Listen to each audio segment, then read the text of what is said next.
ರಾಜ್ಯದಲ್ಲಿರೋ 28 ಕ್ಷೇತ್ರದಲ್ಲಿ ತೀರಾ ಹೈ ವೋಲ್ಟೇಜ್ ಕಣ ಅಂತ ಕರೆಸ್ಕೊಳ್ತಾ ಇರೋದು ಬೆಂಗಳೂರು ಗ್ರಾಮಾಂತರ. ಕಾರಣ ಅಲ್ಲಿ ಹಾಕಿರುವಂತಹ ಅಭ್ಯರ್ಥಿಗಳ ವರ್ಚಸ್ಸು. ಹೀಗಿರುವಾಗ ಕಾಂಗ್ರೆಸ್ಗೆ ತಮ್ಮ ಶಾಸಕರ ಮಾತುಗಳೇ ಮುಳುವಾಗ್ತಾ ಇದೆಯಾ ಅನ್ನೋ ಪ್ರಶ್ನೆ. ಮಾಗಡಿ ಶಾಸಕ ಬಾಲಕೃಷ್ಣ ಇಕ್ಬಾಲ್ ಹುಸೇನ್ ಲೂಸ್ ಟಾಕ್ ಆಡ್ತಾ ಇದ್ದಾರೆ ಅಭ್ಯರ್ಥಿ ಪರವಾಗಿ. ಈಗ ಮೈತ್ರಿ ಅಭ್ಯರ್ಥಿ ಪರವಾಗಿ ಡಿಕೆಶಿ ಮಾತನಾಡಬೇಡಿ ಅಂತ ಹೇಳಿದ್ರು ಕೂಡ ಬಾಯಿಗೆ ಬಂದಂಗೆ ಡ್ಯಾಮೇಜಿಂಗ್ ಸ್ಟೇಟ್ಮೆಂಟ್ಗಳು ಕೊಡ್ತಾ ಇದ್ದಾರೆ. ಎದುರಾಳಿಗಳಿಗೆ ಉತ್ತರ ಕೊಡೋ ಭರದಲ್ಲಿ ಎಲ್ಲ ಮೀರ್ತಾ ಇದೆ ಮಾತುಗಳು. ಎದುರಾಳಿಗಳ ಕೈಗೆ ರಾಜಕೀಯ ಅಸ್ತ್ರವನ್ನ ಕಾಂಗ್ರೆಸ್ ನಾಯಕರು ಕೊಡ್ತಾ ಇದ್ದಾರೆ. ಈ ರೀತಿಯಾಗಿ ಕಾಂಗ್ರೆಸ್ ಶಾಸಕರ ಮಾತುಗಳೇ ಡಿಕೆ ಬ್ರದರ್ಸ್ಗೆ ಮುಳುವಾಗೋ ಆತಂಕ. ಬೇರೆ ಅಭ್ಯರ್ಥಿ ತರ ಅಲ್ಲ, ಅಲ್ಲಿ ಬೇರೆ ಅಭ್ಯರ್ಥಿ ರೀತಿಯಾಗಿ ಆಗಿದ್ರೆ ಏನೋ ಮಾತಾಡ್ತಾ ಇದ್ದಾರೆ ರಾಜಕೀಯ ಇವೆಲ್ಲವೂ ಕೂಡ ಅನಿಸ್ತಾ ಇತ್ತು. ಬಟ್ ಈಗ ಅವ್ರಿಗೆ ಗೊತ್ತಿದೆ ಮಾತಾಡಿ ಮಾತಾಡಿ ಮಾತಾಡಿನೇ ಹಳ್ಳಕ್ಕೆ ಬೀಳ್ತಾ ಇದೆಯಾ ಕಾಂಗ್ರೆಸ್. ಬೆಸ್ಟ್ ಎಕ್ಸಾಂಪಲ್ ಅಂತ ಹೇಳಿದ್ರೆ 2019 ಲೋಕಸಭಾ ಚುನಾವಣೆ ಮಂಡ್ಯಕ್ಕೆ ಸಂಬಂಧಪಟ್ಟಿದ್ದು. ನಿಖಿಲ್ ಅವರ ಕೈಯಲ್ಲಿ ಗೆಲುವಿದ್ರು, ಆ ಗೆಲುವು ಕಸಿದು ಹೋಗಿದ್ದು ಹೇಗೆ ಅಂತ ಹೇಳಿದ್ರೆ ಅವರದ್ದೇ ಪಕ್ಷದವರು ಕೊಟ್ಟಂತಹ ಡ್ಯಾಮೇಜಿಂಗ್ ಸ್ಟೇಟ್ಮೆಂಟ್ಗಳು. ಈಗ ಇದೇ ಹಾದಿಯಲ್ಲಿ ರಾಜ್ಯ ಕಾಂಗ್ರೆಸ್ನ ಕೆಲವು ಶಾಸಕರು ಇದ್ದ ಹಾಗೆ ಕಾಣಿಸ್ತಾ ಇದೆ. ಡಿಕೆ ಸುರೇಶ್ನ ಅತ್ಯಾಪ್ತರು ಕೂಡ ಇದನ್ನೇ ಹೇಳ್ತಾ ಇದ್ದಾರೆ. ಮಾತಾಡದೆ ಸುಮ್ಮನೆ ಕೆಲಸ ಮಾಡ್ಕೊಂಡು ಇದ್ಬಿಟ್ರೆ ನಾವು ಗೆದ್ಕೊಳ್ಬಹುದು ಅಥವಾ ಟಫ್ ಫೈಟ್ ಕೊಡೋ ಚಾನ್ಸಸ್ ಇದೆ. ಆದ್ರೆ ನಮ್ ಕಣ್ಮುಂದನೆ ಗೆಲುವು ಆ ಕಡೆ ಹೋಗೋ ರೀತಿ ನಮ್ಮದೇ ಪಕ್ಷದ ಕೆಲವರು ಮಾತಾಡ್ತಾ ಇದ್ದಾರೆ. ಹಾಗಾದ್ರೆ ಯಾವ್ಯಾವ ನಾಯಕರು ಏನೇನು ಇಲ್ಲಿ ತನಕ ಮಾತಾಡಿದ್ದಾರೆ ಅಂತ ಒಂದ್ಸಲ ನೋಡ್ಕೊಂಡು ಬರೋಣ. ವಾಪಸ್ ಬನ್ನಿ. ಮಂಜುನಾಥ್ ರವರು ಒಳ್ಳೆ ಡಾಕ್ಟ್ರು, ರಾಜಕಾರಣಕ್ಕೆ ಪಾಪ ಅಮಾಯಕರು ಅವರು. ಅವ್ರಿಗೆ ಯಾರೂ ಸಿಕ್ಕಲಿಲ್ಲ ಪಾಪ, ಅವ್ರಿಗೆಲ್ಲ ತಂದು ಪಾಪ ನಿಲ್ಲಿಸ್ತಾ ಇದ್ದಾರೆ. ರಾಜಕಾರಣದಲ್ಲಿ ನಿಲ್ಸೋಕೆ ಯಾರು ಕ್ಯಾಂಡಿಡೇಟ್ ಇರಲಿಲ್ವಾ? ಯೋಗೇಶ್ವರ್ ಇರಲಿಲ್ವಾ?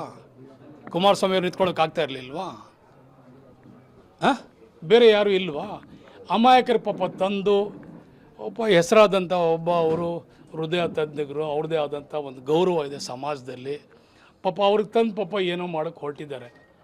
ನಿಮಗೆ ತಾಕತ್ತಿಲ್ಲ ಅಂತ ಹೇಳಿ ಅವ್ರಿಗೆ ತಂದು ನಿಲ್ಲಿಸಿದ್ರೆ ನಿಮಗೆ ತಾಕತ್ತಿಲ್ಲ, ನಿಮ್ಮ ಮೇಲೆ ಇಲ್ಲ ಅಂತ ಹೇಳ್ತೀನಿ ನಾನು. ನಿಂತ್ಕೋಬೇಕಾದ್ರೂ ಒಬ್ಬ ರಾಜಕಾರಣಿ, ಒಬ್ಬ ಯಾರಾದರೂ ಒಬ್ಬರು ಬೇಕಾದಷ್ಟು ಜನ ಇದ್ದಾರೆ. ಯಾಕೆ ಇಲ್ಲಿ ಒಬ್ಬ ಉಸ್ತುವಾರಿ ಮಂತ್ರಿ ಆಗಿದ್ದಾರಲ್ಲ, ಅವರಿಲ್ವಾ? ಅವರು ನಿಂತ್ಕೋಬೋದಲ್ವಾ? ಅವರು ಪಾಪ ಸೇವೆ ಮಾಡೋರೆ. ರಾಮ ಮಂದಿರ ಕಟ್ತೀನಿ, ರಾಮ ಮಂದಿರಕ್ಕೆ ಏನೋ ಮಾಡ್ತೀನಿ, ಇಲ್ಲಿ ರಾಮದೇವ್ರ ಬೆಟ್ಟಿಗೆ ಏನೋ ಮಾಡ್ತೀನಿ ಅಂತ ಹೇಳಿದ್ರಿ. ಶ್ರೀರಾಮಚಂದ್ರ ಅಂದ್ಬಿಟ್ಟು ಬೇಕಾದಷ್ಟು ನಾವು ಹೊಗಳಿದ್ರಿ, ಅವ್ರು ನಿಂತ್ಕೊಳ್ಳೋಕ್ಕಾಗ್ತಾ ಇರಲ್ಲ. ಮುಖ್ಯಮಂತ್ರಿ ಆಗಿದ್ರಿ, ನಿಮ್ಗೇನು ಶಕ್ತಿ ಇಲ್ವ ನಿಂತ್ಕೊಳ್ಳೋಕ್ಕೆ? ರಾಮನಗರ ಕ್ಲೀನ್ ಮಾಡ್ತೀನಿ ಅಂತ ಹೇಳಿದವರು ಅವರೇ. ರಾಮನಗರ ನಾನು ಏನೋ ಮಾಡ್ತೀನಿ ಅಂತ ಹೇಳಿ ಹೊಸ್ದಾಗಿ ನಾನು ಏನೋ ನಿರ್ಮಾಣ ಮಾಡ್ತೀನಿ ಅಂತವ್ರು ಅವರೇ. ಪಾಪ ಅಮಾಯಕಂತಂದು ಪಾಪ ಯಾಕೆ ನೀವೆಲ್ಲ ಪಾಪ ಇದು ಮಾಡ್ತಾ ಇದ್ದೀರಿ? ಹಂಗಲ್ಲಿ ನಿಮ್ಮಲ್ಲಿ ಶಕ್ತಿ ಇಲ್ಲ, ನಿಮ್ಮಲ್ಲಿ ಶಕ್ತಿ ಇಲ್ಲ. ಅರ್ಕೆ ಕುರಿ ಪಾಪ ಮಾಡ್ತಾ ಇದ್ದಾರೆ ಪಾಪ. ಅವ್ರಿಗೇನು ಗೊತ್ತು ರಾಜಕಾರಣ ಪಾಪ? ಹೋಟೆಲ್ ನಿಮ್ಮ ಕುಟುಂಬದವ್ರು ಬಿಟ್ಟರೆ ಬೇರೆ ಯಾರೂ ಇಲ್ಲ ಅಂತ ಅರ್ಥನಾ? ಅಥವಾ ನಿಮ್ಮಲ್ಲಿ ಶಕ್ತಿ ಇಲ್ಲ ಅಂತನಾ? ಡಿ ಕೆ ಸುರೇಶ್ಗೆ ಸರಿಸಾಟಿ ಯಾರು ನಿಮ್ಮಲ್ಲಿ ಇಲ್ಲ ಅಂತ ಅರ್ಥ.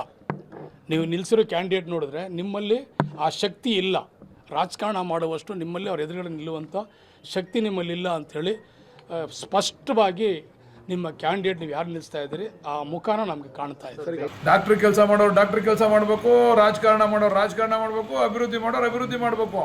ಎಲ್ಲರೂ ಎಲ್ಲ ಕೆಲಸ ಮಾಡೋಕ್ಕಾಗಲ್ಲ. ನಾನು ಮಾಡೋದು ರಾಜಕಾರಣ. ನಾನು ಬೆಳಿಗ್ಗೆ ಎದ್ರೆ ಸಮಸ್ಯೆ ಕೇಳಕ್ಕೆ ಬಂದಿರೋದು ನಾನು. ನನ್ನ ಕೆಲಸ ನಾನು ಮಾಡ್ತೀನಿ. ನೀವು ಸ್ಥಳೀಯವಾಗಿ ಜನಗಳ ಕೈ ಸಿಗ್ತೀರಾ? ಎಲ್ಲಿ ಸಿಗ್ತೀರಾ ನೀವು? ನಮ್ಮ ಥರ ಕೂತ್ಕೊಂಡು ಹಿಂಗೆ ಸಮಸ್ಯೆ ಬಗೆಹರಿಸ್ತೀರಾ? ಎಲ್ಲಿ ಬಗೆಹರಿಸ್ತೀರಾ ನೀವು? ಅವ್ರು ಇನ್ನೂ ಕ್ಷೇತ್ರ ಅರ್ಥ ಮಾಡ್ಕೋಬೇಕಾದ್ರೆ 20 ವರ್ಷ ಬೇಕ್ರಿ. ಯಾವ ರೋಡು ಎಲ್ಲಿ ಹೋಯ್ತದೆ, ಯಾವ ರೋಡಲ್ಲಿ ಸಮಸ್ಯೆ ಇದೆ, ಯಾವ ರೋಡ್ ಅಭಿವೃದ್ಧಿ ಪಡಿಸ್ಬೇಕು ನಾನು, ಇದು ಗೊತ್ತಾ ಈಗಿರೋರಿಗೆ? ಸುಮ್ಮನೆ ಹೈಫೈ ಟಾಟಾ ಬೈ ರಾಜಕಾರಣಿ ಆಗ್ಬೋದು. ಅವರು ಬೇಸ್ ಲೆವೆಲ್ಗೆ ಇಳಿದು ನಮ್ಮ MP ಥರ ಸಮಸ್ಯೆನ ಅರ್ಥ ಮಾಡಿಕೊಂಡು ಸಮಸ್ಯೆಗೆ ಪರಿಹಾರ ಕೊಡ್ತಕ್ಕಂಥ ಅಭ್ಯರ್ಥಿ ಅಲ್ಲವೇ ಅಲ್ಲ.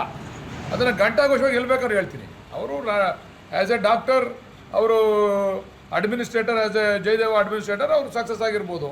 ಬಟ್ ಅದು ಲಿಮಿಟೆಡ್ ಏರಿಯಾ. ಇದು ಹಂಗಲ್ಲ, it is a vast area.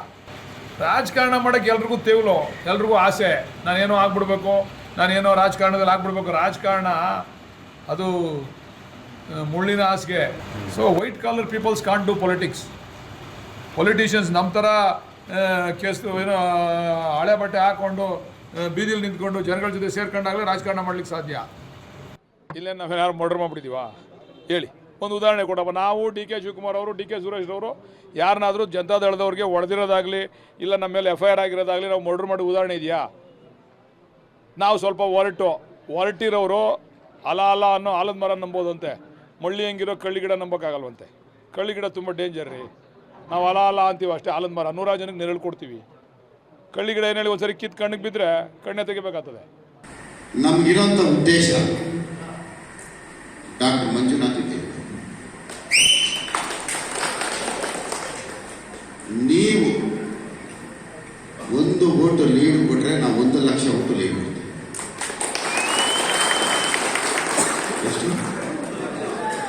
ನೀವು 1 ಓಟು ಲೀಡ್ ಕೊಡಿ, ನಾವು 1 ಲಕ್ಷ ಲೀಡ್ ಕೊಡ್ತೇವೆ. ಎಷ್ಟು ಕೊಡಬೇಕು? ಒಂದೇ ಓಟು. ಇವತ್ತು ನಾನು ಮಾತನಾಡ್ತಾ ಇರೋದು ಇಡೀ ಕನಕಪುರಕ್ಕೆ ಪ್ರಚಾರ ಆಗಬೇಕು. ಕನಕಪುರದಲ್ಲಿ 1 ಓಟು ಲೀಡ್ ಕೊಟ್ಟರೆ ಬೆಂಗಳೂರಲ್ಲಿ 1 ಲಕ್ಷ ಲೀಡ್ ಕೊಡ್ತಾರೆ.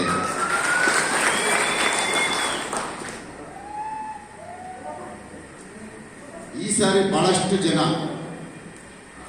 ಪ್ರಜ್ಞಾವಂತರು, ಬುದ್ಧಿವಂತರು ಒಂದೇ ತೀರ್ಮಾನ ಮಾಡ್ತಾ ಇದ್ದಾರೆ, ಮಂಜುನಾಥ್ಗೆ ಈ ಸಾರಿ 1 ಓಟ್ ಹಾಕ್ಬೇಕು. ಭಾಳ ಅನುಕೂಲ ಮಾಡಿಕೊಟ್ಟಿದ್ದೀವಿ. ಅದಕ್ಕೆ ಈಗ ನೀವೇ ಎಲ್ಲ ಮಾಧ್ಯಮದಲ್ಲಿ ಹೇಳ್ತಾ ಇದ್ದೀರಲ್ಲ, 75%, 80% ಮಂಜುನಾಥ್ ಅವರು ತೋರಿಸ್ತೀರಿ, 25% ಡಿ ಕೆ ಸುರೇಶ್ ತೋರಿಸ್ತಾ ಇದ್ದೀರಿ. ಅದೆಂಗೆ ತೋರಿಸ್ತಾ ಇದ್ದೀರಿ? ಹೌದು, ನಾನು ಹಿಂದೆ 5 ವರ್ಷದಿಂದ ಸ್ಪರ್ಧೆ ಮಾಡಿದರೆ ಸುರೇಶ್ ಇರ್ತಿರ್ಲಿಲ್ಲ. 5 ವರ್ಷದ ಅನುಕೂಲ ಮಾಡಿಕೊಟ್ಟಿದ್ವಿ. ಅದಕ್ಕೆ ಈ ಸಾರಿ ಬುಡ್ಸೈತ ತೆಗಿಬೇಕು ಅಂತ ಡಾಕ್ಟರ್ ಮಂಜುನಾಥ್ ಅವರನ್ನು ತಂದಿದ್ದೀವಿ ಅಷ್ಟೇ. ನಾನು ಪಾರ್ಲಿಮೆಂಟ್ಗೆ ಹೋಗಬಾರ್ದು ಅಂತೇಳಿ ಕಳೆದ 10-15 ವರ್ಷಗಳಿಂದನೇ ನಾನು ತೀರ್ಮಾನ ಮಾಡಿದ್ದೀನಿ. ಪಾರ್ಲಿಮೆಂಟು ನನ್ನ ಕ್ಷೇತ್ರ ಅಲ್ಲ, ನಾನೇನಿದ್ರು ಕರ್ನಾಟಕ ರಾಜ್ಯ ರಾಜಕಾರಣದಲ್ಲೇ ಇರಬೇಕು ಅಂತೇಳಿ ಭಾಳ ಕಠಿಣವಾದಂಥ ನಿರ್ಧಾರ ತಗೊಂಡವನು. ಅವಕಾಶಗಳು ಬಂದಿದ್ದಾಗಲೂ ಕೂಡ ನಾನು ತೀರ್ಮಾನ. ಸೊ ರಾಜಕಾರಣ ಅಂದ ತಕ್ಷಣ ಟೀಕೆಗಳು ಸಾಮಾನ್ಯ, ಬಟ್ ಯಾವ ಅಭ್ಯರ್ಥಿ ಮೇಲೆ ಯಾವ ವ್ಯಕ್ತಿ ಮೇಲೆ ಏನು ಮಾತಾಡ್ತಾ ಇದೀವಿ ಅನ್ನುವಂಥದ್ದು ಬಹಳ ಪರಿಣಾಮವನ್ನು ಬೀರುತ್ತೆ. ಈ ರೀತಿಯ ಲೂಸ್ ಟಾಕ್ಸ್ನಿಂದಲೇ ಕಾಂಗ್ರೆಸ್ ತನ್ನ ಭದ್ರಕೋಟೆಯನ್ನು ಏನಾದರೂ ಕಳೆದುಕೊಳ್ಳುತ್ತಾ? ಈ ರೀತಿಯ ಚರ್ಚೆಗಳು ಕೂಡ ಇದೀಗ ಬೆಂಗಳೂರು ಗ್ರಾಮಾಂತರದಲ್ಲಿ ಶುರುವಾಗಿದೆ. ಆಲದ ಮರ ಯಾರು ಅಥವಾ ಕಳ್ಳಿಗಿಡ ಯಾರು ಅದೇ ಪಕ್ಷದ ಶಾಸಕರು ಹೇಳಿದಂತೆ ಜನ ನಿರ್ಧಾರ ಮಾಡ್ತಾರೆ. ಸೊ ಈಗ ಸದ್ಯಕ್ಕೆ ಬೆಂಗಳೂರು ಗ್ರಾಮಾಂತರ ಅನ್ನುವಂಥದ್ದು ಹೈ ವೋಲ್ಟೇಜ್ ಕಣವಾಗಿ ಪರಿಣಮಿಸಿರುವಂಥದ್ದು ಸುಳ್ಳಲ್ಲ.